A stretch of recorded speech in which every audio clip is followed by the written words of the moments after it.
هبي أنصار الهدى.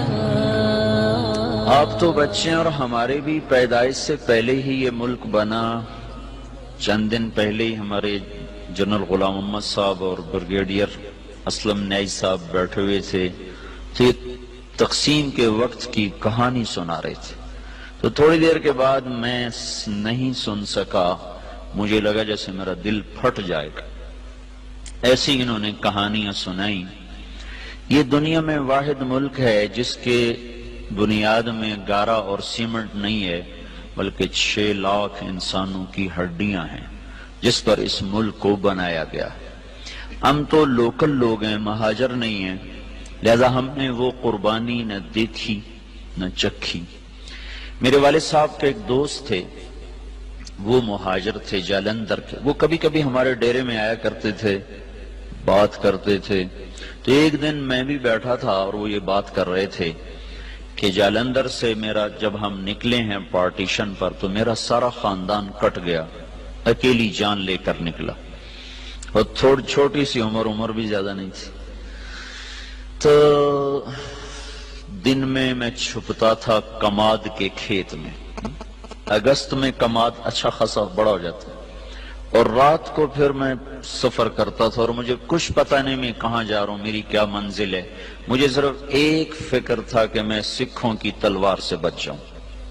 لہذا چلتے چلتے چلتے دریائے ستلج پہ پہنچ گیا.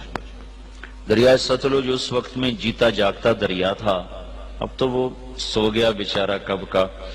ہم تو اس کی ریت ہی دیکھ پائے، اس کی طغیانیاں تو کبھی دیکھی کوئی نہ. یہ بہت بڑا دریا تھا. تو کہنے لگے میں ستلج پر پہنچا تو آگے پانی کی موت تھی، پیچھے تلوار کی موت تھی. تو میں نے کہا سکھوں کے ہاتھوں مرنے سے بہتر ہے میں پانی کی نظر ہو جاؤں. تیرنا آتا نہیں تھا. کہنے لگے ایک لکڑی اٹھائی، ایک لکڑی مل گئی، لکڑی اٹھائی اور پانی میں ڈالی. میں کہا یا اللہ زندگی ہے تو پار لگا دے. ادھر پاکستان شروع ہو رہا تھا. تو کہنے لگے جب میں تھوڑا سا اندر گیا تو میں کیا دیکھتا ہوں، سارا دریا لاشوں سے بھرا ہوا بہ رہا تھا. لاش کے ساتھ لاش ایسی ملی ہوئی تھی. معصوم بچے، حسین نوجوان، خوبصورت بیٹیاں، بوڑھی مائیں، بوڑھے باپ ایسے جا رہے تھے. اگرچہ وہ منزل کو پہنچ چکے تھے کہ انہوں نے اللہ کے نام پہ قربانی دی، لیکن ہماری نظر میں وہ ایسی منزل کے راہی تھے جس کا آگے پتہ ہی کوئی نہیں ہے.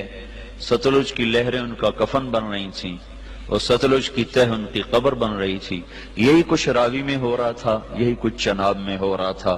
یہ 3 دریا ہندوستان سے آتے تھے، ان تینوں میں یہ بہ رہی تھی.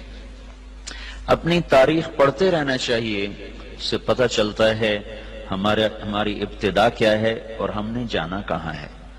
بدقسمتی ایسی ہوئی میرے عزیزو کہ اس ملک کو نا اتنی اللہ نے دولت سے نوازا ہے کہ آپ اور ہم اندازہ ہی نہیں کر سکتے. میں مکہ میں تھا، مجھے ایک جیولوجسٹ ملا. وہ کہنے لگا میں اپنے علم کی بنیاد پر کہتا ہوں کہ پاکستان جیسی زمین پوری دنیا میں کسی کے پاس کوئی.